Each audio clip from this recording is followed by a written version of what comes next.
Hello, hello. Welcome back, everybody, to another episode of the Oner podcast, the podcast where we break down movies all in one take.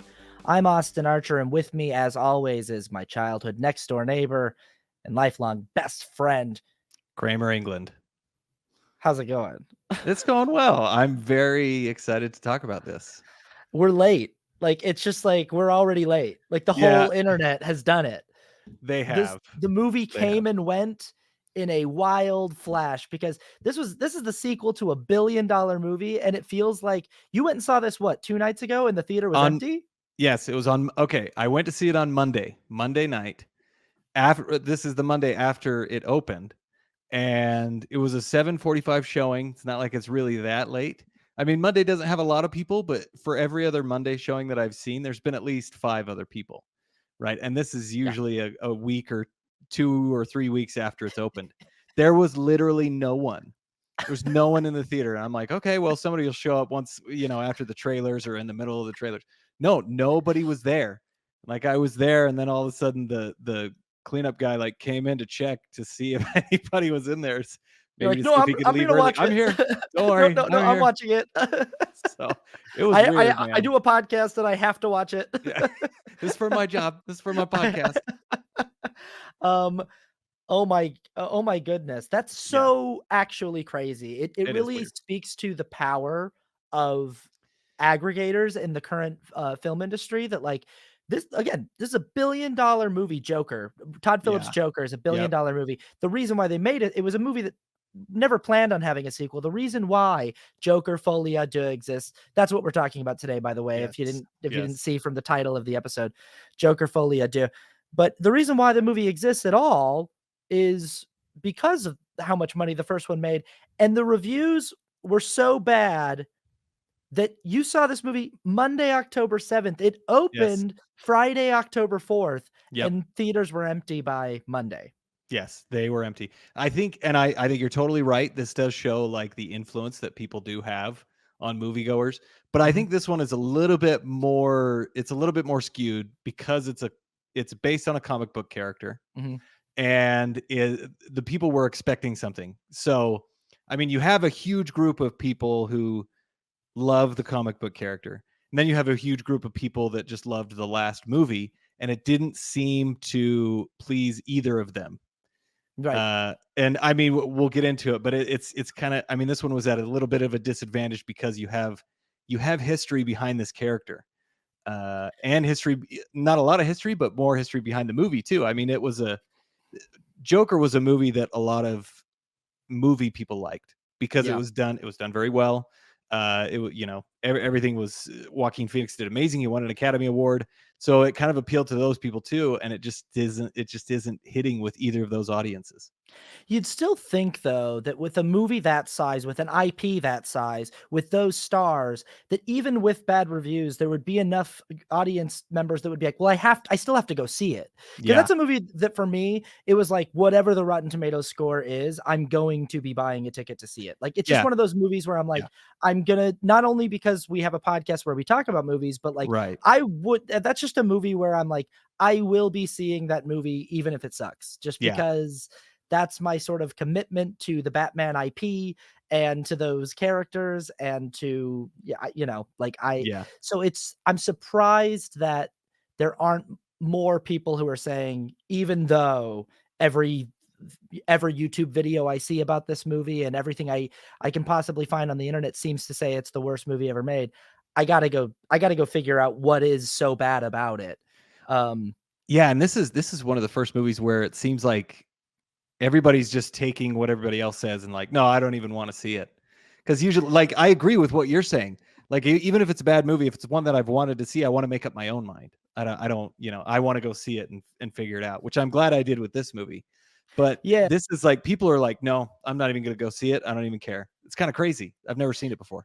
Yeah, especially for something like a character as big as Joker. Our last episode of the show, we did Joker Mania. We talked about the gravity of this character and how big this character is. I mean, we talked about the movie Suicide Squad, David Ayer's Suicide Squad.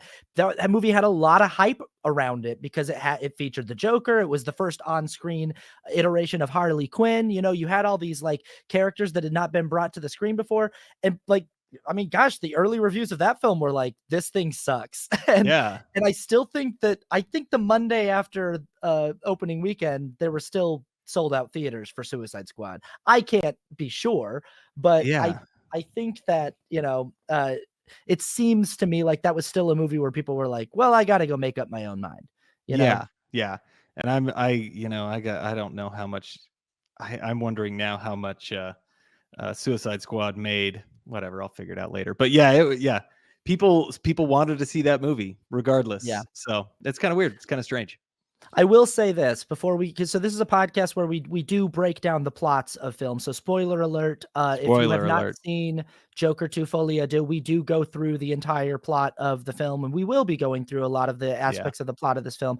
I just want to say I have watched a kind of like a bad amount of content about this movie Okay. in just the last 5 to 6 days. Like I've Yeah. watched a lot of videos mostly because, and I think this is what's going to be interesting about our conversation, uh, my expectations were non-existent. They were in the Hmm. gutter, especially because I saw the early reviews coming out of Venice, and then I saw the early score leading up to the opening weekend. I saw this on Saturday, and everything I had been seeing online was this is unbelievably bad. So I was sort of preparing myself for like, how bad could it be? Uh, and thinking I'm going to be watching something that's like Argyle or Madam Web levels of bad. And because of that, I kinda sat in the theater, and the entire time I was watching the movie, I kinda just went like, I I don't yeah, I can definitely criticize this film. There are definitely things that I could, point at and say that could have been executed better, and I can absolutely see, some of the stuff that people are saying about it, but I was like, this to me, on just a technical level, it's like, well, this is some of the best cinematography that any movie that's come out this year Yeah. has. It looks gorgeous. The lighting's incredible. The production design's incredible. The Joaquin score Phoenix, was great. the score is great. Joaquin Phoenix is doing his thing. Like he does Mhm. not miss a beat in this character performance. So I was kind of like, with all this stuff going for the movie, I can't watch this and go, wow, what a piece of crap. I kind of am like, I'm surprised at the level of vitriol, and that's why I've been watching so many YouTube videos about it, because I'm just like, well, people really, really hate this, and I think it is about what you said, where it's the expectation was just so high, and Yeah. the way that I don't think I've ever really appreciated just how much people like that first Todd Phillips movie, and maybe Yeah. that's the other thing is like that first Todd Phillips movie to me has always been kind of a frustrating watch, and we covered Yeah. that in our last episode, Yeah, we did. Yeah, and this is I totally agree. And I kind of went into it I had low expectations as well, but I kind of figured like, I think this is going to be good. I just think it's not what people want. Yeah. And that's kind of what I got. And it really it is there are some parts in this movie. There are a couple scenes in this movie that I'm like this is genius. Like Mhm. this is amazing. Like Mhm. I was blown away by like for sure two parts that I really liked. And it was like this is, it's all great, but the thing that and I've only watched a couple because I know that a lot of people are getting mad at it. And it's a really well-made film technically, Yeah. but it is not, and this is where I lie on the movie. This is not what I wanted, and it's really confusing. Like it's really confusing why he's doing the things that he's doing. And I mean, we'll get into it more, but I just kind of was frustrated. Like that doesn't make sense. Or why didn't you do it this way? Or why didn't you? Especially with the musical. I knew it was a Mhm. musical, and I thought that was the best choice that Todd Phillips could have made is to make a musical. I was like, oh, that's awesome. Yeah. That's perfect. I totally see what you're going with that. Like, it makes sense in my head that the Joker would just kind of make this musical, It's right? also And like, this version of the Joker, this Arthur yes, Fleck yes, character, it's been established in the first film that we live a lot in his fantasy. That yes, exactly. the first film, several scenes in the first film take place inside of his head. Yes. And, And and so yeah. I was excited for the musical aspect. You have Lady Gaga. I'm like, that's awesome. But go they did not lean into the musical enough, in my opinion. Well, it also it's like kind of fundamentals of musical theater. It's like the song, Yes. a good song in a musical should do one of two things, ideally both things. Yes. Either it should serve to advance the plot, or it should serve to deepen your understanding of that character and enrich that Exactly. character. Ideally, you're doing both. You're giving deeper insights into the psyche of the character while advancing plot. Yeah. These songs mostly just serve to give insights into the emotional world of the characters, but they're not really insights that are telling us things we don't already know, and they pretty much never advance the plot. They Yeah. almost always serve as a break from the plot, which Yeah. the plot of the film is quite thin. And It is. yeah, And most of it deals with the last movie, which we already knew about. So, and yeah, yeah, and I totally agree. Like you should be the musical. The nice thing about the musical, which you don't really get a pass on for other movies, is you can express how the characters are feeling through song. Like mhm, and if you make a good song, you can kind of like, here's how I am feeling. yeah. If you do that in a movie, in a narrative movie that's not a musical, it's cheap. You can't, like, oh, why is the character telling me how I feel? Like no one would ever do that. But Yeah, since it's a musical, you're like, I think about Little Mermaid, you know, sure. and like she sings the first opening song is she tells you what she wants in the Yeah, whole song, yeah. this is what I want. And that's in musical. That's what Moana, everything, they kind of just tell you what they want, which is a great way to They express that. literally call it in musical theater, they call it the "I Want" song. Yes, They call exactly. they call it Exactly. that, yeah. And so it's like, okay, this is and so we don't really get that here. It just kind of is like here, like you already know what their emotional state is, and then Mhm. the song just kind of like, I don't, it just goes into it, but it doesn't, it maybe heightens it a little bit, but not enough to where like, oh, I'm understanding something way more deep about this character. Yeah. Exactly like you said. So that was a really frustrating part. I really wish they would have written songs for the movie as well. I think that the word frustrating is how Yeah. I, describe both Todd Phillips Joker movies. That I think that's what Yes. differs for me from a lot of the videos that I watch is most Yeah. of the videos that I've watched and most of the people that I see responding to it, they regard 2019 Joker as a cinematic masterpiece. That Yeah. it is a seminal work of cinematic masterpiece, not only in the comic book genre but in the drama genre, Yeah. and they view that movie as like cinematic gold. To me, it was always a frustrating film for the Yeah. reasons we talked about in our last episode, where it's a movie called Joker that's set in Gotham City with characters that are familiar to the Batman universe, but the movie is just about this fictional character named Arthur Fleck. Yeah. And I'm constantly torn between two opinions of the film when I watch it. And I'm talking about the 2019 movie right now. Yes. I'm constantly torn between thinking this is a really compelling drama about mental illness and a really compelling like thriller about this man who and his descent into madness. And I'm torn between that opinion and the opinion of this is kind of a crappy Joker movie. Like Yeah. there's not a lot of Joker going on in this movie, and the movie never really gets to Joker. We see Yes. glimpses of it. We get a little scene of him dancing down a staircase that goes, "Oh, that looks like Joker." And we get like him dancing out onto the Murray Franklin show, and that sort of looks like Joker. And we get him standing up on the cop car and drawing a smile on his face with blood, and that sort of looks like Joker. But for 98% of the film, it's Arthur Fleck. And so I'm always and I'm frustrated because I'm going, on one hand, we've got a really interesting movie about this guy named Arthur Fleck. And on the other hand, me as a comic book fan is going, could your Joker movie have more Joker things in it? and Exactly. and Exactly. then frustrate, we go, Yep. sorry, I don't want to cut you off. Go. No, you're fine. You're fine. I think I feel the exact same way. And I feel like this movie is an exact copy of those emotions for me. The film is Totally. very different. Mhm. It's not just a rehash. It's not like Hangover 1 and Hangover 2. Hangover 2 is just a rehash of Hangover 1, which Todd Phillips also did. But this is a very different movie, but emotionally I went through the same process, which is exactly what you just said, where I'm like, this is a great movie, but it's not the Joker. It's really just Arthur Fleck, and he does the same thing. He keeps kind of showing glimpses of being the Joker, but then he pulls back. And obviously, in the end, he obviously pulls completely back. But um, it, it it's very, very frustrating and very, very annoying because I've been thinking about it too. Like, if this movie wasn't called Joker, it would, I think it would be great.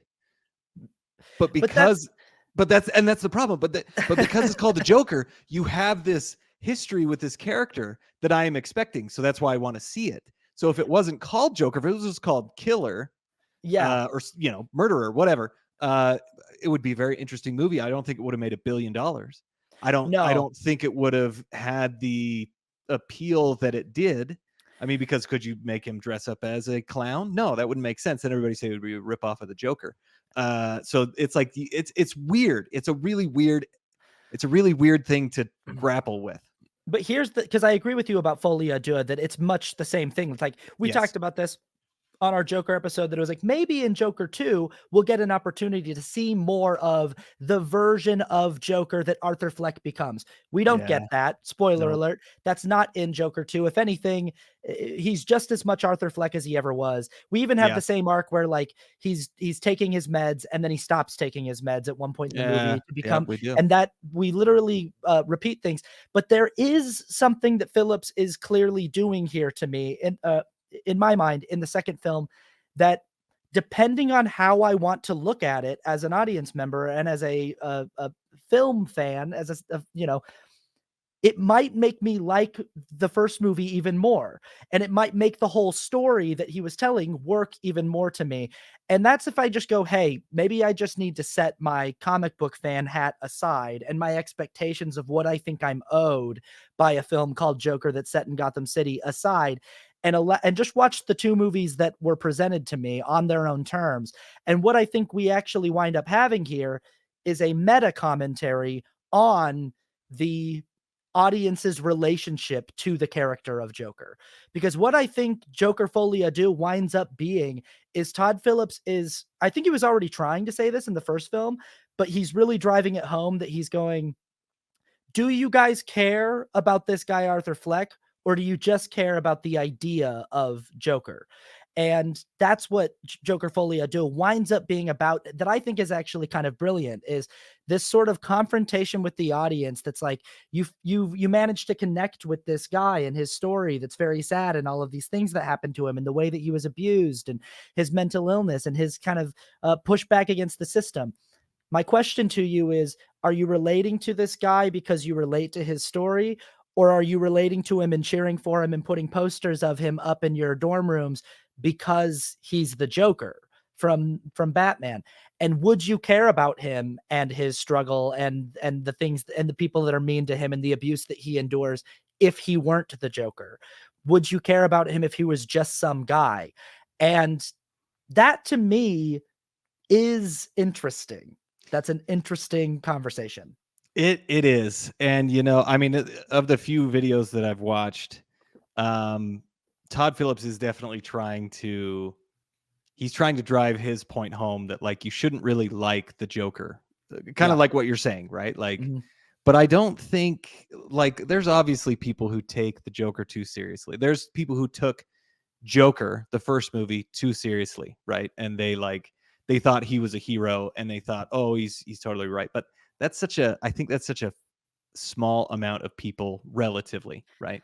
Like, the reason that I love the Joker is because I know he's a bad guy. Like, I know he's bad, Mhm. but it's very interesting. I find those characters who are bad very interesting when they really push people to their limits, like Joker does to Batman, Yeah. right? Like, and he's a very interesting character to watch. It's the same thing as Skyfall with Javier Bardem. I loved that character. Mhm. He is very interesting to watch. He's a horrible person. Like, he's not a good Yeah. guy, but he's so interesting to watch because he's pushing James Bond. And Yeah. so the thing that I think Todd Phillips missed the mark on is like, dude, you're really focusing so much on a small group of people that misunderstood your film. But I think the vast majority of people understood your film. They don't love the Joker as a person. They don't think he's an idol. He's just a very interesting character. And so when he did make this movie to be like, listen, you shouldn't really care this much about the Joker. He's not really a great guy. It's like, yeah, I know that. I Yeah. understand that. Like, Yeah. like, but like, I understand that people will misunderstand movies all the time. It happens no matter what you do. Yeah. So did you really have to like go after the majority of people that did understand your movie? Like, does that make sense? No, totally. He's it that has been one of the most robust criticisms of the Yeah. film is that it feels like he is punishing people for enjoying the first film. That Yes. he's attacking the fans of the first film, and people are going, "Why are why'd you make this second movie just to tell us that we were all wrong to enjoy the first one?" Yeah. I personally feel like that's a little bit of I almost feel like because I totally get what I think everything you're saying there is very valid, and I do think that's a valid frustration and criticism to have, Right.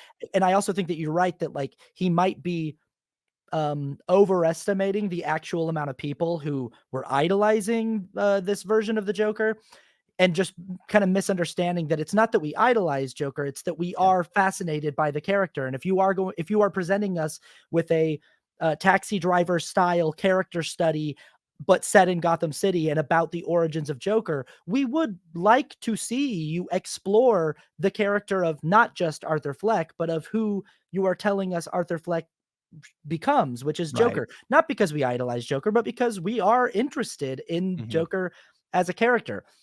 Now, I do think that I think that there's a little bit of an overreaction from people feeling like he was calling them out or attacking them or anything Yeah. like that with the film, because I do think that what he always has been trying to do from the beginning, and I think this is in the first Joker film, is just make sort of a meta commentary, a deconstruction of the character. He's going, I know that you're fascinated with the character as it's been presented to you as this supervillain that goes up against a superhero. We're going to deconstruct the character, the same way that like a meal, a deconstructed hamburger is if a chef presented to you like a raw patty with like a slice of cheese next to it and like some diced onions off in the corner. And it's like a deconstruction Yeah. of Yeah. what a hamburger is. That's what he's presenting here is let's strip away all of the bells and whistles of the comic book genre and let's get into kind of um the you know a deconstruction, a deconstructed version of the character. Let's break him down just to sort of the aesthetics of the face Yeah. paint and the Yeah. suit, and create a character that feels more realistic or grounded, or someone that the audience can relate to on a human level. Because I think that the way that we normally relate to Joker is just through fascination. We just go, Yeah. what a fascinating madman. His Yeah. philosophy is so hard to get a real beat on. We don't really know why he does the things that he does, and this is a character where he goes, this is going to be something that feels much more close. You're going to feel like you've met this person before. You've encountered people like this, people who Mhm. um, are overlooked and have significant trauma. Uh, you know, so but so I don't necessarily think he's saying you were wrong to enjoy my first film. I think he's Right. continuing in a way this meta narrative, this deconstruction of the idea of the character. Whether or not that Right. works for people, I completely get that that's for some people it's like, well, I don't like the way that you're choosing to go about deconstructing or representing this character Mhm. that but Yeah. I No, get yeah. I think you're totally right. I think you're Yeah. totally accurate too. Very valid. So So as we said, the plot of this film is not super it's not super rich, but we can sort of get into moments. This yeah. movie starts off with Arthur Fleck. Well, if you It, it starts off with a cartoon. yeah. It starts off with how 5 minute cartoon, 3 minute cartoon, whatever it is. And it sort of harkens back to like, I don't know if you remember when we were growing up, we'd watch movies like Honey, I Shrunk the Kids, and they would start with like a cartoon or a Christmas cartoon short, Vacation. Christmas Yeah. Vacation, or Who Framed Roger Rabbit that starts with that, Yes. and it reminded me of that, like Yeah. these old movies that would kind of have like or like a Pixar short. Yeah. Yeah. Um, yeah, And that, yeah, the cartoon actually pretty much states the theme of the movie because absolutely. it's Joker and his shadow, right? So Hmm. like Joker goes to the Murray Franklin show, his shadow kind of takes over him, and he's kind of like a loser again, and his shadow steals all of his face paint and like puts him as the Joker, and like it's basically the battle between his two selves, the Yeah. Joker and Arthur Fleck. And again, this is the problem with the frustrating aspect of both of these movies is that cartoon should be called Arthur and His Shadow. It Yeah, shouldn't be. probably. The cartoon is called like, or I think it's called Me and My Shadow. So I Oh, guess okay, that's fair. okay. But Yeah, I yeah, think yeah. it is. I think it does say something like the Joker in Me and My Shadow. I think it says something like that. I think it does, yeah. So like the accurate thing that we're being shown here is that it's Arthur Fleck and his shadow. And his shadow is being presented to us as this Joker persona, which we will come to find out in this film is kind of a deception. Yep. Um, but that is the theme of the film: is Arthur Fleck struggling with kind of the fame and the symbol that has become this Joker persona. After the cartoon, we find Arthur Fleck in Arkham, which I really like the depiction of Arkham in this Yeah. movie. It It's a is, lot like Alcatraz. yeah, and it is a bleak, dark, filthy place. The first thing we see is a bunch of inmates being woken up, and they have to take a pot that they pee in every night to the latrines and empty their piss pot. Yeah, it's pretty gross. Like yeah, it Yeah, is. It very much sets the mood of like this sucks. yeah. It's not a good place. Arkham's not a good place. Yeah, and right away we sort of get a sense that, one of the first things that's said by guards is like, "Hey, Fleck, do you have a joke for us?" And we kind of get this sense that the guards have a fun time joking around with Arthur Fleck and kind of teasing him. And Hmm. Arthur, for the first little while in this movie, doesn't say much. He hardly speaks. He hardly speaks a word for maybe the first 15 minutes of the film. Yeah. Um, we learn that he is, approaching his trial. His trial is coming up, and we also get to learn that he is in therapy, and Yeah. his And he yeah, meets with his attorney, Catherine Keener. yeah, And she really seems to be on his side. She mhm, really wants him. She seems to understand. I mean, she's trying to win her trial, but she also just seems to actually care about Arthur in a way. yeah, So we meet her pretty early on, and she really thinks that they have a good case in if they try to make it seem like him and the Joker are two separate people. yeah, Again, going into this theme, like, okay, I think we can get the insanity plea if you basically say that the Joker is not you. You yeah, are not the Joker. So and that I mean that's a pretty immediate, again yeah. going into the theme. So Yeah, and again, yeah, we're going into this theme of like of who is the Joker? Is Arthur Fleck the Joker, or is the Joker some kind of persona that takes over him, or is he, is he just trying to be the Joker? Because it's the first thing that's ever made him feel seen in the world. I don't think this movie really kind of picks up or gets going until he's being walked through a wing to go have a meeting with his attorney. And on the way, he passes this music room. There's a bunch of people who I guess it's like B wing, and B wing is more for people who are there for psychological reasons. yeah, Arthur's being kept in like the security wing where criminals are kept, violent criminals are kept, and then there's like a wing that psych patients are kept in. I don't know why Arkham Asylum is set up this way, where it has maximum security for violent the plot. criminals for the plot exactly. And he sees this woman who catches his eye, and she walks out into the hall. And this is a thing you and I have talked about before that I have a problem with in sequels. She comes out and she does the Zazie Beats, miming Yeah, being shot in the head thing to him, and it's Lady Gaga. And my problem with this is like she does it as though she knows that this is some kind of significant symbol to Arthur yeah, Fleck. And it's me just immediately I just go like, why would she know that movie? Like it's a thing that sequels do sometimes where they're just doing a nod to the previous film. And I go like, hey, the reason why Zazie Beetz did that in the elevator to Arthur Fleck in Joker 2019 is because her kid was acting up and she was having a stressful day. And her neighbor Arthur looks at her and she looks at him like, oh geez, can you some of these days, man. yeah, And Arthur takes that as a sign of friendship and he does it back to her. There's no reason why Lady Gaga's character would be doing it yeah, in this movie other than to either A, just kind of wink at the audience like, "Hey, remember the other movie?" Or B, wink at Arthur like, "Hey, remember that symbol that you had with you and your neighbor?" And she wouldn't be aware of either of yeah, those things in yeah, but yep. I noticed that too. Actually, I was like, what's the point? Why would she do that? Yeah, But yeah.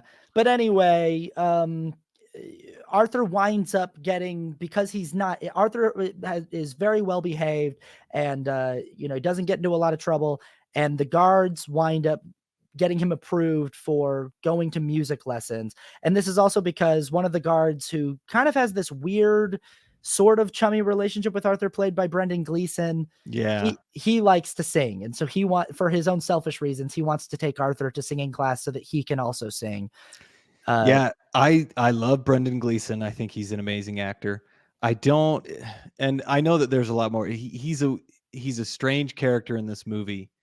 Uh because I wasn't really getting exactly what his motivations were.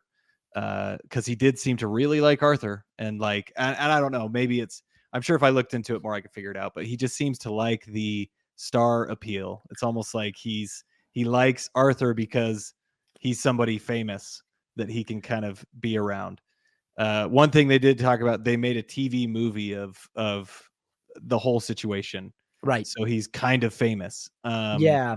But and I Well, and think also he committed his most famous crime on national yes, television, yes. and Yeah, so so he's I love Brendan Gleeson, and he did a good job in this, but I don't. He's kind of a strange character in this movie for me. well, you mentioned Catherine Keener too, and it's like that's a thing that this movie has going on, is a lot of like big actors who are really good, who don't have a lot to do. So Yeah, Catherine Keener and Brendan Gleeson are in this movie, and they just don't really have much to do. They're yeah, doing good work, but they don't their characters are pretty underwritten. And then the biggest example of this is the co-star of the film, Lady Gaga, who just has so little as as far as like as far as events for her yeah, character.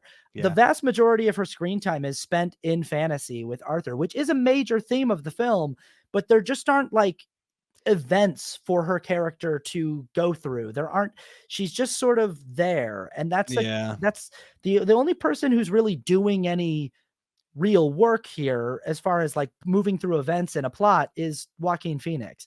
yeah, And yeah, so yeah, and yeah. He meets her. He goes back. They immediately. I mean, the thing about Harley Quinn, the thing about Lady Gaga is she's obsessed with Joker. yeah, Joker, not yes, Arthur Fleck. yes, Like she's a fangirl, basically. yeah, I did actually think this was an interesting way to interpret Harley Quinn, yeah, because in actually she wasn't in the comics first. She was in the animated TV show. That's where her character was created. mhm. And she was a therapist who the Joker kind of turned and made her kind of go crazy. And in this one, she's a patient and she gets to know him. I actually thought, I was like, that makes more sense. She went to school for psychology, Yeah. right? Her dad is a doctor. Um, so it was an interesting way to interpret the character. I actually really liked it. I thought it worked really well for the movie. But I totally agree. She didn't. All she is she represents what Arthur doesn't like, which she is. She comes from an upper class family. She lies about that. She says that she like tried to burn down her parents' house and her dad is dead, but her dad is actually a doctor. She comes from the upper class. She's kind of faking it to get into Joker's good graces. So she represents more of that problem rather than being, a more interesting character like you were talking about. I think that so a lot of people, in the fandom feel like making her just another patient at the hospital sort of robs her of the tragicness of her original story of like being like a person who, is a well respected psychiatrist, with degrees in psychiatry and psychology, and she gets pulled down from her pedestal by the Joker. Mhm. He emotionally manipulates her into losing her sanity, and he pulls her down into his madness with him. And that's Right. sort of a tragic fall for that character. And they feel like this new interpretation sort of robs her of that. But I agree with you. I think that, if we are just, again, the big push and pull here for people watching this film is the movie you want Phillips to be making versus the movie he's making. And I think that this goes back to 2019 Joker too. That's why I don't Mhm. have as big of a problem with this as a lot of people do, because I've Yeah. always felt like I needed to adjust my expectation and just take what Phillips was giving me at face value.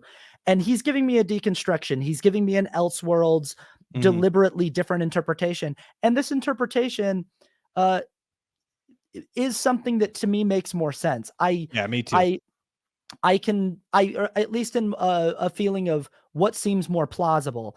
And Yeah. I think that kind of commenting on this thing that happens with people like Ted Bundy or Charles Manson or even Jeffrey Dahmer, where in prison they would sort of develop these fan clubs. Like women would just write them letters and be like, "I'm in love with you. Yeah. I want to run away with. What can we do? I want to marry you." And it's disturbing and kind of Strange, indicative yeah. of strange behavior and probably indicative of some kind of mental illness, but it is something that happens in the real world. And so I buy this idea that a fangirl of this high profile criminal sort of works her way into a situation where she can meet him. Yeah. And I do like how it bolsters the themes of like she's providing Arthur with, because immediately what happens is they meet each other in music class. Sparks fly immediately. She pretty much lets him know right off the bat, I'm here because I wanted to meet you. I Yeah. came here because I was looking for you. And this is, I mean, outside of the fame and the notoriety that he got for shooting Murray Franklin on the show, I think this is still the first time that Arthur in real life has ever had someone actually present him with the possibility of romance. Yeah. He had a completely fake relationship with Zazie Beetz in the first film, Yeah. but this is real. And this is where the musical element of the movie first starts to take off. Arthur Yep. goes back to his wing of the penitentiary, the asylum, and he's watching on TV as they're announcing that the DA, Harvey Dent, is going to be seeking the death penalty. And instead of being sad, he starts to sing For Once in My Life. And it's because Yes. this character Lee has given him has put a song in his heart and made him Yeah. feel like the world's not so bleak and not so dark. Yeah, and I mean this is the driving factor of him wanting to continue the Joker, because in the beginning of the movie, at least I interpreted it as like he's done with the Joker already. He's kind of like, that's not me, I'm done. But then because she loves the Joker so much, he is trying to bring that character out so that he can have this relationship with her. And again, going into that song, which that musical number where he goes in, between the inmates and stuff, that one was fine. That made sense. Like that.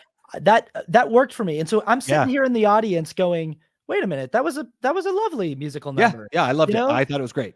Yeah, And and this the this inmates kind of get involved in it. It's good. Yeah, and this is it's a jukebox musical. That's a kind of musical that it does not have its own original songs. It's pulling songs from the Yes. American Songbook, Yeah. but this was a song that felt thematically correct. It felt like it was correct for this point in the plot. It was actually it was in some way informing me about like where the plot is going and letting me know, okay, now that Lee has sort of resurrected this idea of the Joker being important to Arthur, and that, he's not just a loser or a nobody.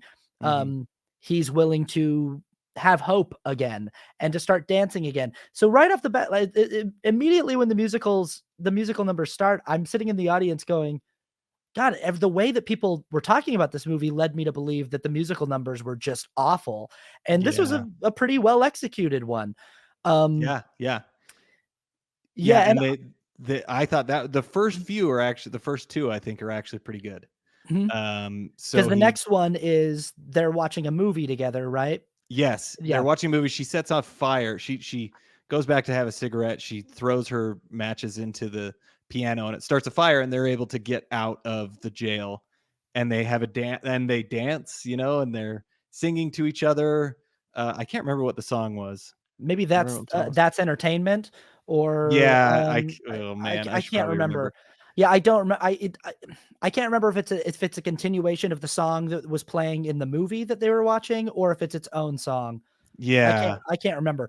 But this musical number in particular is what I think Joker Folie could have used more of, which is, Yes. um, Joker and Harley do a thing together. Well, she does a thing. She lights something on fire, and this is real. This happens in the Yes. real world of the film. And then the two of them sing a song and dance while mayhem ensues and while they escape from prison. Yeah. Uh, I would have liked, so most of the musical numbers exist in the fantasy, in the shared fantasy of Joaquin Phoenix's character, who is either Arthur Fleck or Joker, depending on how you're looking at it, Mhm. or and Lee. And this is the thing too, is I saw a lot of criticism of this film early on, of people saying the musical element in this film makes no sense.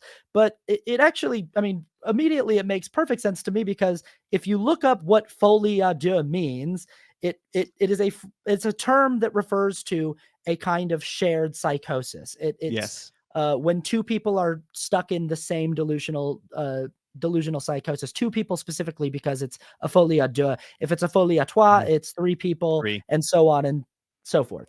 Yes. Um, Very so French. very French, but that it's in the Yeah. title. So when people go, why are they singing? And also some people said, I get why Arthur's singing. We're in his fantasy, but how come Lady Gaga's singing? And it's like, because it is a folie à deux. It is a fantasy Shared. shared by two people. And I'm with that. It's just Yeah, that, me like, too. as far as musical theater goes, this is where this movie starts to, because up to this point, as an audience member, I'm going, hey, we got gorgeous cinematography, we got really interesting production design, we've got two pretty well handled musical numbers. I'm going, what's the problem with the film? What is everybody talking about? And this to me is where the movie starts to kind of, the actual plot of the movie starts to kind of die on the Yeah. vine, because this is an opportunity, this sequence, get them out of that prison. Yeah. Like, Yeah. they should escape and get them, that get Joaquin Phoenix and Lady Gaga out in Gotham City doing stuff. Have them Yeah. go on a crime spree, a murder spree together. I want to see scenes where Joker and Harley are robbing banks, where they're and they're doing musical numbers while they're doing these things, while they're advancing the plot. Yes. And Yes. And just have the musical numbers be flamboyant, be crazy, be, yeah, over the top. Everybody's dancing and yep. have it be a lot like the Courtroom musical number. That's the musical number that I thought was great. It's fantastic, but again, it's not actually happening. It's No, it's happening in not. his It's head, not. but it's But fantastic. yeah, but if if they are actually in Gotham City and they're having these musicals, you could like have them be singing and then you can cut to what's actually going on Yeah. and you can cut back. Like you can still have like a serious you can have a juxtaposition of like this Yeah. happy, fun, exciting thing where this, really intense thing is going on, and it could work really well. But I agree with you. After this musical number where they're dancing in, basically outs or just before the gates of the prison, they get caught, and then after that is kind of where it all not where it all falls apart, but where it doesn't get as good, because then he has an interview with a television personality, Patty Myers, who's played by Steve Coogan, who I thought also was completely wasted. I love Steve Again, Coogan. yeah, again, Steve Coogan. Like, there's sort of a theme of really great actors being brought into this film and not being used. Yes. And Yeah. he's like, I'm like, I saw Steve Coogan in the trailers, and I was like, oh, that's awesome. Yeah, I totally see Yeah. that. I wish he would have had more to do. I wish I I don't mean this. It would have been very interesting if the Joker tried to kill him, or had something that would have Uh, been very interesting. But yeah. this is where it gets really frustrating, because he's talking and they're kind of like arguing back and forth, and then he starts singing, and he has a musical number, but all he does is sit there, and the camera just kind of focuses on him, and that's it. And I'm like, why aren't you like dancing, and like why aren't the guards doing something, and why aren't you like moving around and like having all this? You're just sitting there. And there's a Yeah. lot of musical numbers that are them just kind of sitting there, and that was really frustrating for me. Well, and every single musical number in the entire film starts the exact same way. It starts with someone very quietly, very slowly, very kind of like almost speak singing a song. Like, Yes. they'll be talking, and then one person will go like, all you need in the world is Yeah. love, and then a musical number, but it starts, it's that way every single time. And that's sort of Todd Phillips just not I think, having a good enough sense for musical structure. He has every single song start the exact same way, rather than like, hey, maybe you're talking to Steve Coogan, take a page out of a good comp as far as musicals that are set in prisons would be Chicago, which was choreographed and directed by Rob Marshall. Fantastic movie. Take a page out of the way that that movie does things, where it'll be like an interview scene with a reporter, and then there'll be like a flash bulb that goes off, and all of a sudden we're in a different place, and the musical number starts with a bang. Yes. So Yes. maybe he's talking to Steve Coogan and they're arguing, and as the argument is building up and reaching its boiling point, boom, like ba-da-ba-ba-da-bop, and there's a musical number, and Yeah. the walls break away of the prison, and the camera crew that's there with they're all dancing, and it's a big thing, and Yeah. it kind of it's a Yes. surprise. But every Yes. single song starts the exact same way. It starts with Yeah. Arthur kind of like muttering a melody to himself, and then Yeah. it grows into a song. Or it starts with Lee kind of half singing, muttering, and it's that thing over and over and over again. And again, if we're not actually progressing the plot or enriching the inner Yeah. lives of the characters, we're just sort of like taking a break to sing a song. Yeah. And And yeah, that's what this musical number was. It just like taking a break to sing a song, and then he's done. And then it's like, okay, that yeah. all right, like whatever. Yeah, it's revealed to Arthur after this interview, or I can't remember if it's before or after, but it's revealed to him by his attorney that Lee, his new girlfriend that he, is in love with, that she isn't who she said she was, that she lied to him. She, has She is rich parents, and yeah, yeah, she says she's playing you like a fool, right? yeah, So he yep. yeah. And it turns out that Lee has wealthy parents, is from a different part of town than Arthur is, and that she had herself committed so that she could be in a position to meet Arthur. Um, and again, people had varying feelings about this revelation, because it's like, Yeah. but I personally think that, again, this plays for me because she's a person who's already wrapped up and she wants to Yeah. be in the fantasy. That Yeah. fantasy world that we saw Arthur Fleck living in by himself in the first movie. This woman Lee, whoever she is, whether you like this version of the character Harley Quinzel or not, Mhm. she is a person who wants to live in that fantasy world with Arthur. I just feel With like the Joker. with the Joker, that's correct. I just feel like this movie needs to have the two of them living out that fantasy, but doing things together. Because Yeah. pretty much for the rest of the movie, every time Lee and Arthur interact, they sing together, but it's not, these aren't events that are happening. And again, that's why I go back to like when she lights that piano on fire and they escape. I go, hey, movie, the screenplay is having them get away together. Let them get away instead Yeah. of pulling them immediately right back and throwing Arthur into solitary confinement. Yeah. Let them get out and let the Joker and Harley do some Yeah. stuff, I I think, I think I completely agree. I think it would have been awesome if they would have escaped. And I heard somebody say they thought it would be interesting if the movie was more about Harvey Dent trying to prosecute, which I think would be interesting.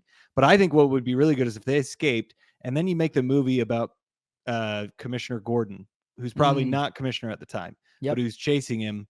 And then you can have this. You can still have the Joker be the main character, but Commissioner Gordon could be the one that we are emotionally attaching to because he's the one who's actually seeing the horrors that are being committed, Yeah. and I think it would have been really interesting to have another character who is the good person to be that. So you could have Arthur Fleck completely embrace the Joker with Harley Quinn, and they kept going and doing all these things. And then if you have Officer Gordon or whatever he is kind of chasing after him, Detective Gordon, Yeah. uh that could have been an interesting movie too. And you still could have had the musical, and you could Yep. have had a character that we could attach to morally, Yeah. with Commissioner Gordon, right? And his morals could be tested. I think that would have been, I would have loved to see that musical. Well, and again, this is just us wanting more of a movie that caters to the Batman fans Very in us. true. Like Very, very true. we want to see the characters that we know do things in this universe. And again, it's like, we've got this theme in this movie of great actors being wasted, Brendan Gleeson and Catherine Keener and Steve Coogan. But we've also got characters like Harvey Dent, who's just there. And again, all of these criticisms I think are completely valid. They're just also criticisms that I already had for the 2019 movie. That's Yes. why I think I'm so confused by the response to this film, because everything that people are saying, I'm going, yeah, totally, I hear you. Also, the 2019 movie has all of those problems as well. So I Yeah. don't know why everyone gave the 2019 movie a pass, but this one they're like, that's the worst movie I've ever seen. It's like, well, they're very similar films. Like they have They a are. lot of the same problems. So Yeah, you know, I mean they're different in what happens, but they're emotionally very similar films. He goes through the same patterns pretty yeah, much. Like yep. he gives into the Joker and then he takes back and then he gives in and he pulls back and like they end a little Goes bit on his differently, but med it's pretty much the same. Yeah, takes his medicine, then stops taking his medicine, and Yeah. like finds a reason to just fully give into it at one point, but then pull. It's Yeah. like like Yeah. I mean, the biggest difference is there's only one death in this movie, and spoiler, it's Arthur Fleck. He gets killed, so he yeah, doesn't kill anybody in this movie. Whereas in yeah, the other one, he gives interesting, into it. Yeah. yeah. There's I mean, I'm sure people died in the explosion, but that's not, you know. Yeah, and Anyway, the reason why this screenplay can't have Harley and Joker escaping from prison and going on a crime spree together, going on a murder spree together or whatever, is because Todd Phillips wants to do this courtroom drama, which in a vacuum is not an uninteresting idea, to be like, have the Joker standing trial for crimes that he committed and representing himself as the Joker in a musical where he's sort yes. of making a show of the criminal justice process. That I totally am like, I get what the movie wants to, what Todd Phillips wants to do, what the movie wants to do, and I go, that's all really interesting. Um, that's basically what happens. This movie Yeah. becomes a courtroom drama halfway through. We start the trial of Arthur Fleck, and pretty quickly he sees that there is massive support for him in the form of people supporting Joker. Just like he has the opportunity to be loved if only he will embrace the Joker persona by Lee, he also Yeah. has the opportunity to be a leader and a symbol of a movement if only he will embrace the Joker persona. Um, and yeah, Yeah. this movie wants basically lives the back half of this plot lives in the courtroom, Yeah. kind of rehashing the events of the first film. Yeah, and I think it's at the midpoint is they start the trial, Yeah. and I am with you where I was with the movie. Like, oh, this is going to be interesting doing a courtroom movie now, courtroom drama. Like I could see how this could be really interesting for the Joker to manipulate the system. But it really wasn't. Like you said, all they do is just kind of restate what happened in the first movie. And Zazie Beetz is up giving her testimony, which was interesting to hear her point of view, but it's not anything that I didn't expect. Like, that's exactly how I would expect you would have reacted. Yeah, Um, it's and just a that, character from the first movie being like, "Hey, that stuff that happened in the first movie made me feel weird." It's like, "Oh, yeah, I know." yeah, yeah. And so it's like during her testimony, this is when Arthur Fleck gets up and he fires his attorney, and he says, "I'm going to represent myself," and that she's like, "You're making a huge mistake. Like, this is not a good idea. Don't do this." And everybody cheers for him, and they were so excited. And that's when he really, he kind of is going to give in to the Joker. And then he starts representing himself. And I mean, during this, there's some more, musical numbers. Uh, and they're kind of the same where they're just like you said, they start off kind of slow and then they don't really do much. There Mhm. is the one musical number in the courtroom which I mentioned before was awesome, where he is singing and he is frustrated and he is going through a fantasy. He kills the judge. He doesn't in real life, he just in his fantasy he kills the judge.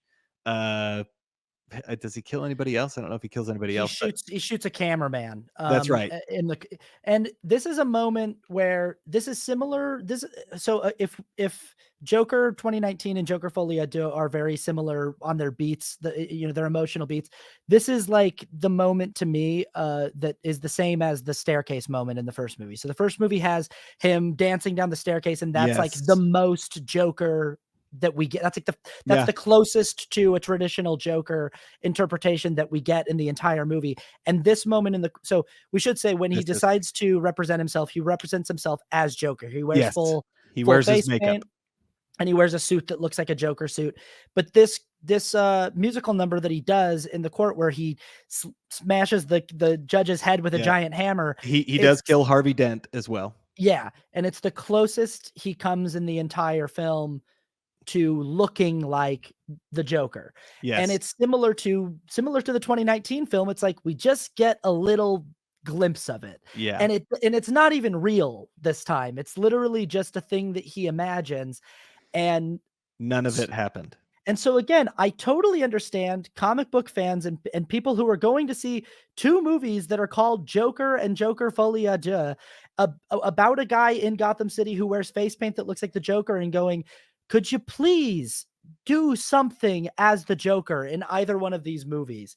And not just for like a single scene or a single moment, but can there be, like the Dark Knight, it's just the Joker. It's just, and I get that like Mhm. this is a character study about it's a deconstruction, but like I've always felt like the first movie and this movie should have more balance between, even with that cartoon at the beginning setting up the theme, me and my shadow. Can we have more push and pull between Arthur and his shadow? It's really just Arthur trying his level best to pretend to be Joker. Yeah, yeah. Right. And he it would yeah, the sequence is great. I wish that would have been the more of the movie. Yeah. But it none of it happened. He doesn't really kill a judge. He doesn't really kill Harvey Dent or shoot the cameraman or anything. It's Yeah. just in his head. Yeah. But a very interesting sequence which I would have loved to see more of. Mhm. And then he starts this was the other sequence that I thought was absolutely brilliant and just done amazing. They bring in Gary Puddles, Yeah. who is the little person from the first movie, that when Arthur killed, the other clown, Gary's in the room. And this whole scene, this is when I was like, this is absolutely brilliant. This is amazing. Yeah. Like it's very sad. And the actor, I don't know his name. I'll have to look it up, but the actor who plays Gary does an amazing job. He goes up and he just talks about how horrible it was for him, how he's scared all the time. And and it's really interesting too, because Lee Joker actually Lee Gill is his Lee name. Gill, yes, that's Lee right. Gill. He did a great job. Yeah. You really feel for the character. You really feel for him. He feels sad. And because the Joker actually likes Gary. And he's like, I said I wasn't gonna hurt you, Gary. Like, I like you. And Well, then Arthur likes Arthur, Gary. yeah, Yeah. Arthur likes Gary. Yeah. And he's like, Arthur, you're the only one who wasn't mean to me. And like conversely, Gary wasn't mean to him, so like it was a really, really interesting part of the movie. And this is really what But go yeah, ahead. go ahead. No, finish your thought. No, Finish your thought. you go ahead. I was gonna say that musical number that we talked about liking so much, where he smashes the judge's head with a gavel. That song is called "The Joker," and Okay. and he finishes that song by saying, "The Joker is me." That's the bit, and it's like this is the closest we also get to a proper musical number in a musical where at this point our protagonist is saying, "I am the Joker. That's who I am. There is no Arthur. I'm the Joker."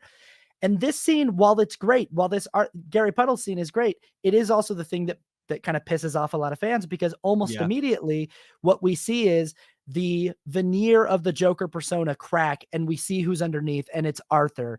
And it's always been Arthur. And Arthur's just doing his best to try to seem like the Joker, or what he thinks people want from the Joker, what he thinks Lee wants from the Joker. And what we see is that while Arthur is a guy who was pushed to a breaking point and, committed some awful crimes, at the end of the day, like, he didn't want to hurt his friend Gary. And when he sees the harm that he's caused to his friend Gary, we see Arthur's humanity underneath that, and he can't handle it. And it Yeah. leads to what I think is the controversy of this film for the fans of the film. It leads to the scene where Arthur basically gives his closing argument, and he tells the jury, "I'm not the Joker. I never was. There never was any Joker. I'm Yeah. Arthur Yeah. Fleck. That's all there's ever been. There's only been Arthur. I did those things. I committed those crimes." And the Gary scene is the catalyst to make that happen. Yes. And Well, and this then is he sorry, keep going. goes well, he closes he doesn't have anybody else, and then he goes back to the prison where he gets assaulted by the guards, and Yeah. his friend gets murdered. The guards in their rage murder his friend. And he kind of so the Gary scene is really the catalyst that makes him go. And then the fact that he gets assaulted and his friend gets murdered, it kind of all comes together, and then it leads into him denying that he is the Joker. And So it's always been Arthur Fleck. I'm gonna need to watch this movie again, but the people seem to be pretty certain that what happens to him with the guards is that he is sexually assaulted. I Yes. didn't I see that. I see how people are getting that. I see how it could be hinted, but I don't see anything that's overt enough to did I miss something? Is there something, is somebody taking their belt off, or is I feel like I missed something that spells that out I think so. clearly. There's a couple things because I thought that. Mhm. So he first, they start taking his pants off, and he's like, "Oh, buy me a drink first." Mm. And then the fact that they are in a prison and they go into the showers, it's to me, I think they very intentionally left it up to the viewer. Like Yeah. whatever you think happened, it could have happened. I don't think they are saying that he was sexually assaulted, but I don't think they're not saying he was sexually assaulted. So it's Yeah. kind of like, if that's what you think, then that's, he could have gotten beaten. I don't think it's as big of a deal. I mean, I could see how it's one way or the other. Yeah. So, but I thought of that. I mean, if you're in prison, you go into the showers and somebody doesn't like you, it's implied in many other movies and also just kind of in our culture that you're going to get sexually assaulted. Yeah. That's what I took from it. But I don't think the movie is explicitly stating it. I think they're leaving it up to us. They definitely want there to be I think that this is like another thing that pushes Arthur to reject the Joker persona. He Yes. sees how he Yes. hurt Gary, he sees his friend get killed because he's clowning around as the Joker, and then he gets assaulted, and I think he goes, "You know what? Joker's not helping me, actually. I Yeah. don't, you know." So he confesses in his closing statements that he's not the Joker, he never was the Joker. And as this is all happening and Lee leaves the courtroom, she walks out on him. A bomb goes off, a car bomb goes off, and there's this interesting image of Harvey Dent with half of his face kind of scarred up and stuff, and it's like that's fascinating. That's sure, that's interesting. Uh, Arthur sort of wanders out into the street and he's picked up by a guy that looks almost exactly like him. It looks It's like a cosplayer almost. yeah, he's dressed exactly like the version of the Joker that shot Murray Franklin on the Murray Franklin show. He's wearing almost the exact same suit, has the makeup, has the green hair and everything. And he pulls Arthur into a car, and we realize that sort of the adherents to the Joker movement have blown up the courthouse in order to try to free Arthur, which okay, sure, like wild Yeah. plan there, guys. Yeah. But yeah, But yeah, and then the symbolism of this, he gets taken by this other Joker, and he's like, okay, he gets in the car, but then he realizes, I don't want to be in here, and he runs, and he is literally running away from himself right. because the Joker looks exactly like he used to. So he's Yep. running away from that persona, Yeah. which is very interesting, very And symbolic. again, like this is the thing is like I feel like as we've been breaking down this plot, we're mostly talking about stuff that's frustrating, but I cannot emphasize how many strong, like the reason why I can't bring myself to just say like this movie sucks is because even as we're talking about like him singing during the interview with Steve Coogan, that's a musical number that like there's like this, it goes to black and you see this like cigarette get lit in the dark and then this like spotlight open up on, there is some imagery that is so stunning.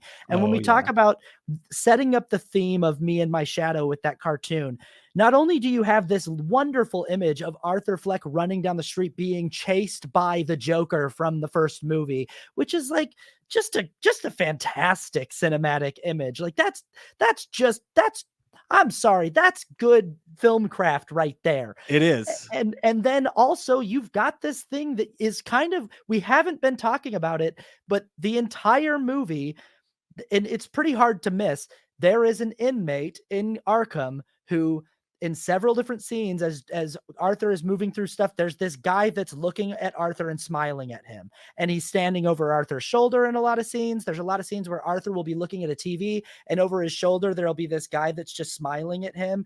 And this man is, the whole movie's kind of hinting something's going to happen with this guy who's standing over Arthur's shoulder in a lot of scenes. That's so funny. I didn't notice that he was in the background. He's in the background of a lot of the movie. It's like, now that I think about it, I'm sure that, yeah, that makes sense. And he's standing like, he's right positioned as a shadow. So there's all this stuff. There's me and my shadow, the actual shadow of Arthur's psychological persona of the Joker. There's the shadow of the kind of movement that he's built, these people chasing him down the street. And then there's this guy that he's in prison with that is following him around, that is sort of this shadowy presence that follows him around the entire movie. And this is strong, visual storytelling. Yes. It's very well established. It's a very clear theme, and it's done really, really well with supporting visual symbols. Yeah. And you can't, I agree with you. Like, I can't deny how well that is set up and how good that is accomplished with that whole theme. I think it again comes down to the fact, like, well, if this is a Joker movie, then I'm expecting something else. And so that's where it gets frustrating.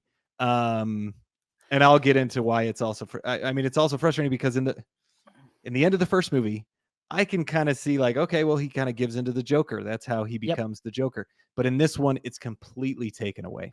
So then I feel like it's cheap that you just use Joker to get people to see the movie. Right. And I need to just, I guess if I separate myself from that, I still think this is an interesting movie. Not the best because of the musical aspect of it, because it could have been more. Say because of the execution of the musical aspect. Yeah, exactly. It could have been more theatrical. And again, it's frustrating because individual musical sequences will be visually engrossing. Like you're like them dancing on the roof with the Arkham Asylum sign, and you're like, this is visually, it's beautiful. Yeah. The sequence where Lady Gaga's singing like the jazz song and she's dancing and Joaquin Phoenix is tap dancing. I was like, hey, I'm like, if this just in a vacuum, this sequence is beautifully shot, beautifully executed, and really entertaining. The problem with it is, in context of this movie, it's not doing anything. I want Joker and Harley to be doing stuff. We didn't even talk about the fantasy sequence of having her own show and her, pulling a gun on him on the show, shooting him, and all this stuff. And that's at least that sequence is inviting us into their inner world in a way that says something about the movie, because what that sequence is setting up is that her allegiance is to the Joker persona, not to Arthur, and that she will turn on him if he does not deliver on the fantasy that she wants. And that's what happens here. He runs away. He runs away from the movement, and he goes to find his girlfriend. And he finds her on the stairs from the first movie. I've heard some people go like, how did he know she would be there? But it's like, he was told that she got a unit at his apartment, at his apartment from the first film. So I buy that. I got it. Yeah. The thing that this is another thing that kind of was frustrating. There's a lot of stuff from the trailer that was not in the movie. Yeah. And okay, I work in trailers. I understand it. Sometimes you get early cuts of the movie and you put stuff in because that's what they gave you and that's what you think is going to be in the movie. And then through the process of doing different versions, they'll cut things out. So, but there were so many things that were featured very, very prominently. Yeah. Them dancing down the courtroom stairs, doing the same dance. That was not in it. Her getting in the elevator with her shorter haircut and smiling. That was also not in it. She just shows up. He goes to the stairs and she's cut her hair for no apparent reason. And she looks more like Harley Quinn, but then they basically just break up because she's like, we had a fantasy together and you gave up on it. She says something to that effect. And she's like, so I'm done. So she goes back up the stairs and then he gets arrested. And so the thing that bothers me is that, like, okay, there's no reason for her to have cut her hair. There's no reason for her to look like that, but I know that there's more footage out there because I've seen it in the trailer. So it makes me think, well, what was the significance of it? how was it? That's Mhm. why it gets frustrating. But I would have that's stuff I can overlook if it was great. But If I had to guess, I would say based on that shot from the trailer of her getting into the elevator and the elevator closing and her having short hair and having the makeup on, I would say they were doing a mirror of what Arthur does in the yeah, first movie, yeah, yeah, where he yeah, dyes his hair and he puts the makeup on and he gets in the elevator. I would totally. say that I would say that that's probably connected to her depression at him giving up on the fantasy or something like that. Yeah, And but she smiles, which makes me right, think. But yeah, I yeah, agree. I I agree. don't. Um, but again, there's a huge story beat here that is never answered or really explained. One that we kind of missed in the plot. Arthur's thrown into solitary confinement after they do the fire, way back earlier in the movie. Harley checks herself out of Arkham and comes and visits Arthur in solitary confinement. It's never really explained how she gets into his cell. I'm thinking I was like, whatever. this is clearly a fantasy sequence. That's what I They, thought. of course, because she can't really be there. But They like the wouldn't let movie, her in. but the way that the movie deals with that is like, no, that happened because they have sex in that scene, and it's a really, really awkward and I think intentionally awkward and like weird love scene. But then Harley tells him, "I'm pregnant."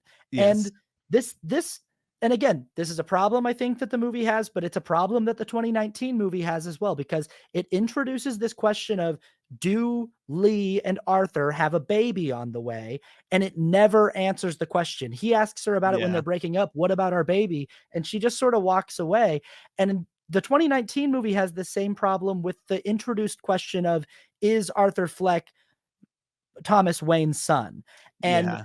the movie never definitively says no. It has Thomas Wayne say your mom was crazy and you were adopted and all this stuff, but like also it's hinted that maybe that like the Yeah. movie never really wraps that up.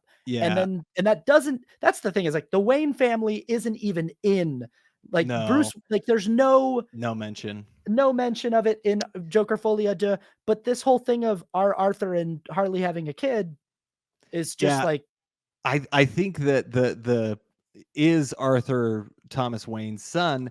I like how that was handled a lot mhm, better in the first movie because it says that he's not, but it's hinted that well maybe they forged those documents. They don't really yeah, know. So yeah, it's kind of like you can make up your mind. On this one, the baby, I immediately when she says I'm pregnant, I said she's lying. yeah. And she just wants to get with him. She just wants to use. I mean, she's not above lying. And so she's doing whatever she can to get the Joker to be with her. So Kramer, immediately, you just don't believe women when they say this woman is very much like immediately yeah, I was like, no, she's not pregnant. yeah. She is a liar, and that's how I took it. Like, and Right, she's but then just using it. I did too, but then the movie doesn't it doesn't and it's like, fine, I don't need the movie to answer every single question for me, but it's like, why even introduce it if you're not going to do anything with it? Yeah, And I kind of almost wish she would have said, "I'm not pregnant." Like, right. I kind of wish that would have. It's not like is he Thomas Wayne's son where it's like, oh man, I don't know. Yeah. That's just like you just put it in there, and then there's not as much of a mystery to it. And But it's still just like the 2019 movie with the "Is he Thomas Wayne's son?" thing, I go like, "But why? Even the point?" yeah, I yeah, don't think that question actually winds up serving that movie at all. It's just sort of there. And that's yeah, another this yeah, is sort of similar to that in my mind where it's like, this is just another thing where it's like, "Oh, in this version of Joker and Harley, they're gonna have a kid together." And it's like, "Or are they? I don't know." And yeah, it doesn't matter anyway because there's not going to be another movie because what happens is Joker and Harley break up. Arthur gets taken back to Arkham. He has now admitted to everyone that he is not the Joker, that he is just Arthur Fleck. And this movie ends. The guards come and tell Arthur, "Hey, Arthur Fleck, you have a visitor." Which, again, I have a question. Who is who the is the visitor? visitor? Because he and Lee broke up. So who's Yeah, coming to visit Arthur? His mom's dead. He doesn't have was any. it the guards just trying to get him into the hallway? Are the guards in on it with this other guy? But Arthur goes to see this visitor, and the man who has been his shadow for the entire time that he's been in Arkham walks up behind him and says, "Hey, Arthur, can I tell you a joke?" And he tells him this joke that isn't Yeah, really about yeah, a psychopath goes up to a clown. yeah, So immediately the clown is Arthur and the yeah, psychopath is this guy. And yep, he said he basically he says, you can get whatever you want. And then he says, well, you're gonna get what you deserve, yep, which is exactly what the Joker said to Murray Franklin right. right before he killed him. And then he starts stabbing him We can in the presume stomach. this is a Joker fanboy who, Yes. much like Lee, was disappointed with Arthur's rejection of Yes. the Joker persona. So he shanks Arthur to death, and as Arthur is bleeding out, and this is a very similar shot to the first movie, the 2019 movie, where he gets beaten up by the teenagers at the beginning of the film, and he's lying on his side, and his lapel flower sort of squirts out water. He's lying there, and he's bleeding out, and there's blood coming out of his mouth. And in the background, blurry, we can see that this man who has stabbed him, big twist, is carving a smile into his face. And the movie is telling us this is the This is the Joker. Joker. This is who will become. You know, Yeah, I'm I didn't see that he was carving a smile into his face because I was so focused on Arthur. So I almost want to watch it again. Well, yeah, when it comes out, I want to watch it again. But I immediately did think, well, this is the Joker then, because he's yeah, laughing and he's killing him. So I yep, got the point. But mhm, yeah, this just proves what we talked about last week in the Joker Mania episode. Arthur Fleck is not the Joker. right. And that to me is like, oh man, it's like, and in one way, this just goes along with the entire movie. In one way, it's very interesting. Okay, he inspired the Joker. This is not the Joker. He just inspired someone to be the Joker.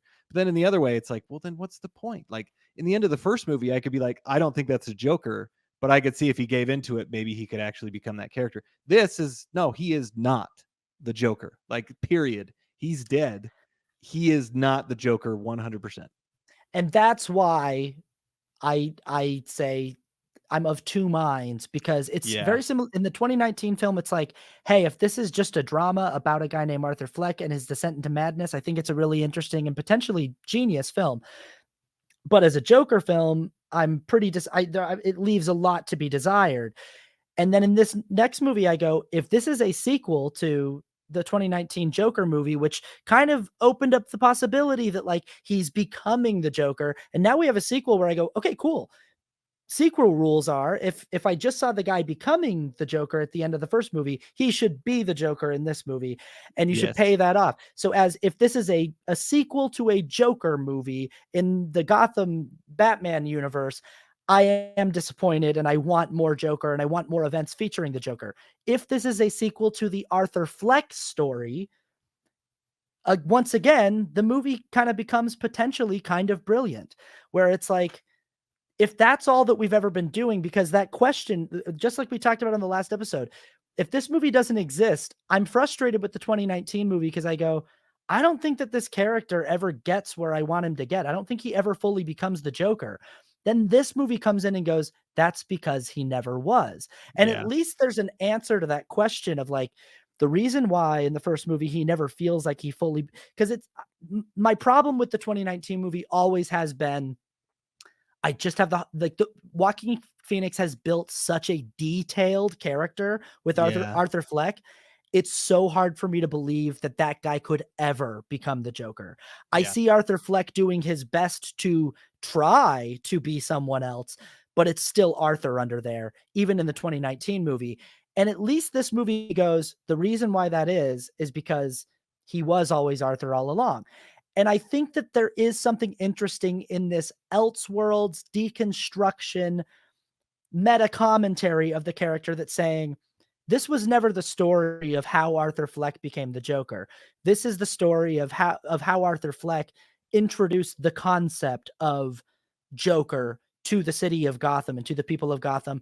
And then in that way, the title Folie à Deux takes on a new meaning, because there has been this sort of shared psychosis or shared fantasy with Arthur and Lee the entire film.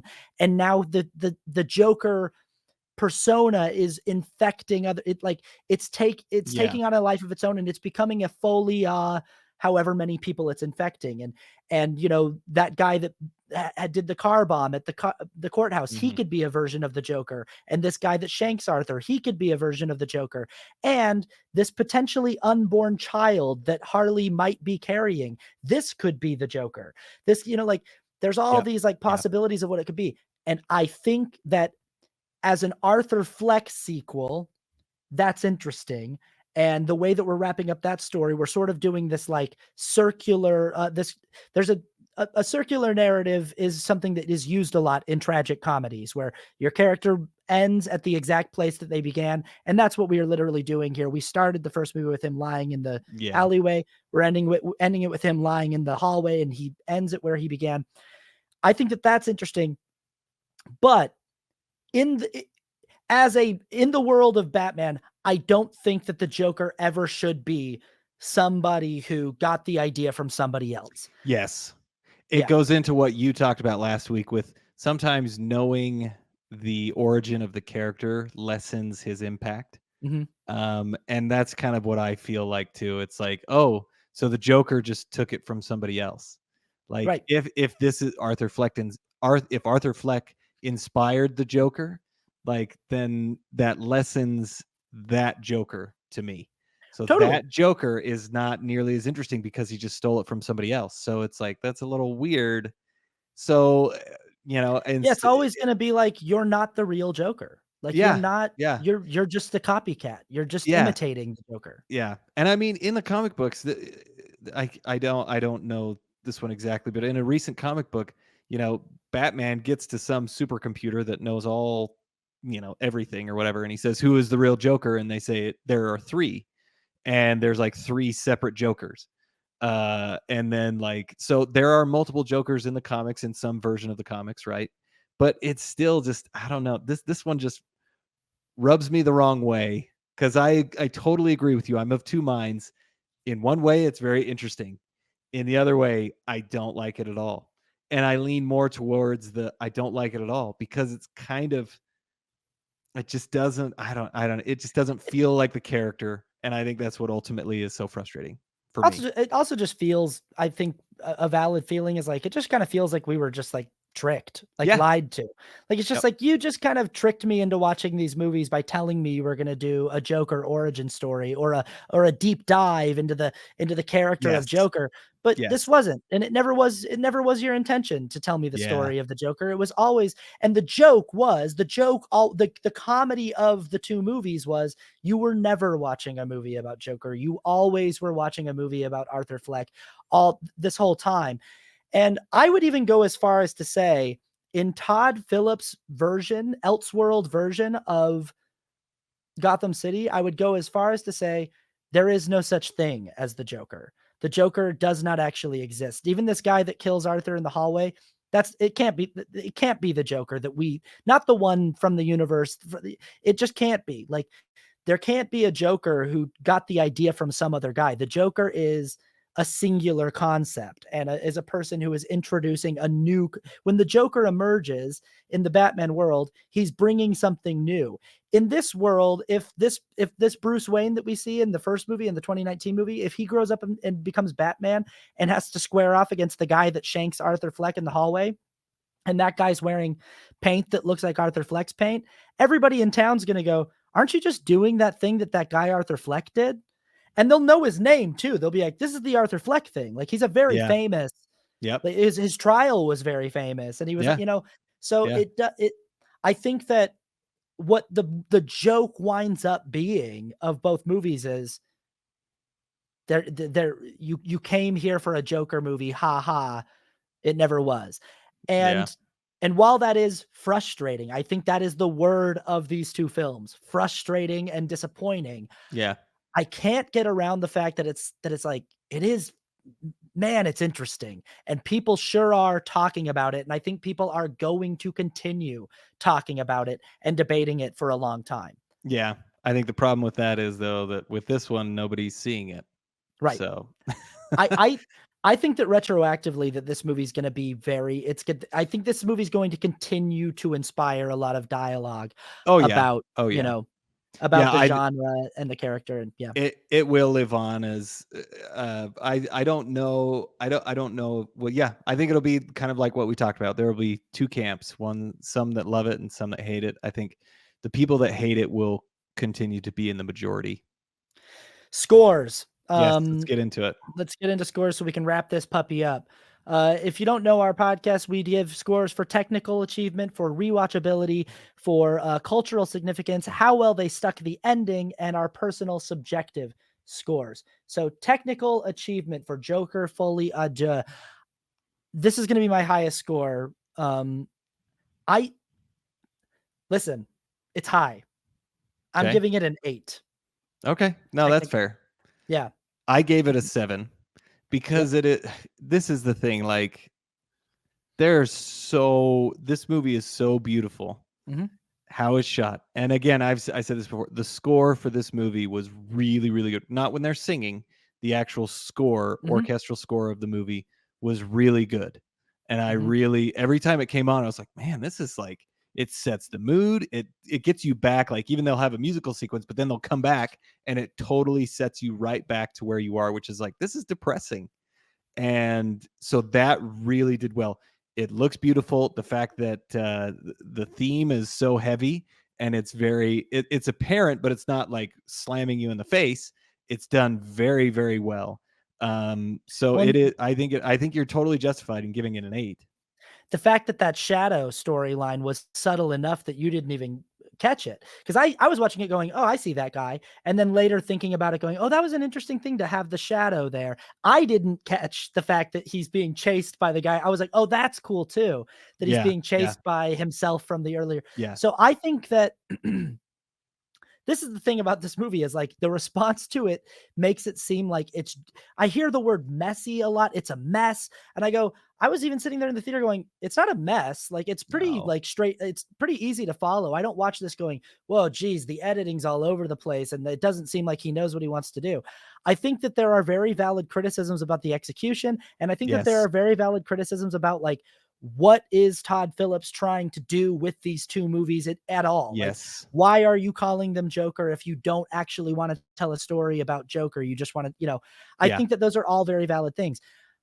However, next to Greg Fraser's cinematography for Dune Part 2, I think that this is the best cinematography I've seen in a movie all year long. And Yeah. I'm an image boy. Like that is like that for me, when I go sit in a movie theater, if I'm looking at something that is beautiful to look at, it makes up for a lot. And the fact that this is shot uh primarily practically, that there's very few visual effects in this movie, that everything's in camera, and that it looks as good as it does, that it's lit as well as it does, that the production design is this good. And then on top of that, you've got again another um fantastic leading performance from Joaquin Phoenix. I do feel like Lady Gaga is doing her level best with what she's Yes. given here. I think that the character design again is good. The costume design is good. I think that there are a lot of very interesting concepts here. Where it loses points for me on the technical end is just on like some execution things, as far as like how I think you could better execute the musical element, Yes. and just kind of the overall thing of like, do, does Yeah. this? Yeah, I don't know. Yeah, Yeah, no, I totally agree. I think, yeah, points off because it's not as theatrical of a musical as it could be. Points off because it's not the character. It feels like it's cheap because it's not really the character that you're promising me. yeah, But this is the movie that Todd Phillips wanted to make, and he made it exactly how he wanted it. yeah. It's not messy. It's not like Prometheus, where Right. it's kind of, you don't really know where you're going. You're setting up things that you don't really pay off. This Mhm. is all very much exactly what he wanted. It is kind of comes down to the execution and the frustration of Mhm. not getting what you kind of put forward. Yeah. Not But really getting us again, what you promised in some ways, not really completely promised. But and again, it's two minds. I'm of two minds. yeah, But you kind of told us what you're going to give us. But I'm gonna say my next point in our next thing. So okay. rewatchability. What do you got for rewatchability?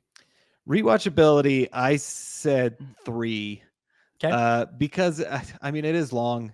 Mhm, It's like the first one. I didn't like rewatching that movie. mhm. It's really good, but it's super sad and depressing, and like Yeah. it's hard to watch. I feel bad for him, and also he's murdering a lot of people. This one too is just kind of like, all right, it meanders a little bit, Yeah. but that was intentional, and it's slow, and it just gets really frustrating. So I don't really want to watch it again.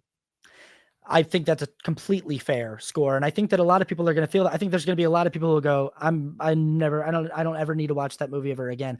I have kind of a belief that this movie is going to be one that, like, comic book movie fans and that cinephiles are going to rewatch for years to come, and it will be studied and talked about because, uh, of just how I gotta commend Todd Phillips for really doing something truly original with such an oversaturated form. Yeah, As much as we are huge fans of the Batman universe and of those storylines, and as much as we have a certain way we like them to be delivered to us, I've got to give Todd Phillips credit for doing something here that is pretty original. And this yeah. is why I think that I give this movie a 7 rewatchability score, Okay. because I think that people are going to keep coming back to it to investigate, like, what frustrates them about it, or is it as bad as I thought it was? And I also think that a big theme of the movie is unfulfilled expectations. There's an expectation that the world has of Arthur Fleck to fulfill their fantasy of what Yeah, they think the Joker idea stands for, and there's an expectation that we in the audience have. So Harley and the Joker movement, they're kind of us saying we have a certain expectation of what we're looking for in a Joker movie. And we have an expectation of what we want Joaquin Phoenix to give us as the Joker. And the movie just refuses to give it to us. And it's because yeah, Arthur Fleck is not capable of giving it to us. And I think that exploring that as a filmmaker, as a storyteller, I think is really worthwhile. And I think it's going to be something that people come back to and go, that's actually interesting that this movie is about denying me what I think I like my like and I get it. It is frustrating to have those expectations denied and unfulfilled, but I yeah, also think that that's kind of what the movie is about. That, like, the reason why Arthur's story is so tragic is because the fantasy cannot be fulfilled. And that's why the movies yeah. are such a frustrating watch. But It I think it will bring people back to them. Yeah, I'm in you saying that it's very valid what you're saying. I just wonder, if somebody did this kind of thing to a Shakespeare character, uh, you would probably have the same reaction. And it's hard because there is a lot of expectation that goes along with characters that so many people know and love. And sometimes when you don't, I mean, when you do something like this, I don't know. It's a weird. I totally agree. I think people will be talking about it for a long time, but I think no matter what, this isn't really the character that people wanted. I think For good or for bad, I think people will be upset with that. I agree. I think in some ways, what we just talked about with rewatchability is it bleeds into cultural significance. Like, it's the same kind Yeah, of thing. It's like, will this be something that people want to come back to and continue talking about and continue? Because there's been a lot of talking about it just in the first week, but will yeah, it stay something that people want to talk about, or will it fade away? My score on that front is that yes, it will. And I gave it a 7. I believe that this will be something just for its sheer originality and its sheer, like, ballsiness. I think it will stay in the cultural conversation for better or worse. What do you think? yeah. I gave it a 6. Mainly the reason I think 7 is probably a good score, but the reason I gave it a 6 is because not as many people are seeing it. Right. And like we've talked about, it's a strange thing because people are like actively not seeing it Mhm. because it's so negative. So I think it's a 6, but honestly, as we go down the road, it could be talked about I think it will be talked about for a long time, but it'll be interesting to see. I might be too high on that one. We'll see. Ending. How do you feel like this is a very controversial thing about this movie. The Yeah, ending of the yeah, film is Arthur's not the Joker. There might not even be a Joker. He's dead. That's the end of this story. yeah, Joke's on you. yeah. Well, what did you give it? I give the ending of this movie, it's really hard for me to score this film because, again, I'm Yeah, of me too. 2 minds. So I'm putting the ending at like a 6.5 because as the ending to the Arthur Fleck story, I find aspects of it kind of brilliant. Yeah. And I Yeah. even, as a deconstruction of the Joker idea, or I find aspects of it interesting. Yeah. But as just a like, hey, you made 2 movies with Joker and neither one of them gave me what I wanted. And then at the end of the movie, you said neither of these movies were actually about the Joker. And this guy that's in bad focus in the background, he's the Joker. I go, nah, that guy's not the Joker either. I don't like that. And so I'm of two minds. I'm giving the story that Todd Phillips wanted to tell, the Arthur Fleck story. I'm giving the ending of that story a 6.5. I would give the ending of a Joker sequel like this, I'd give it like a 2 or a 1. But Yeah. yeah, I gave it a 2. I'm yeah, on the I'm yeah, on the other side. And yeah. it mainly is just like, all right, like, and I think a big part of that too is Harley Quinn. Mhm, Like, okay, that's it ended very strangely. She was kind of wasted in in some ways, but also I'm speaking more from this side of that's not what I expected, and that's mhm, not the character that I know. So it's I feel cheated. So yeah. that's why I'm going with that side of my brain and giving it a 2. Personal score, subjective score. Subjective score. This is such a weird one to give too, because I'm giving it more to my frustration. I Yeah, gave it a 3. fair. I feel more strongly that like this is not the character I was, and maybe I mean I keep saying expected, but that's kind of not the character that I was promised just from the title, from the Mhm, trailers, from everything. It's really not even from the first movie. I mean, the first movie, they're not saying that he's not the Joker. They're saying this is could be the Joker. So then this one they completely go against it and say no, he's not the Joker. So I don't know. I went with the frustrated side, so I gave it a 3. fair, and I think the majority of viewers are with you, and it does feel like a massive bait and switch in a lot of ways. Yeah. Again, my score here is I'm pulled in 2 directions with this movie. There's a version of this movie that I hate, and there's a version of this movie that I'm quite tickled by and quite interested in.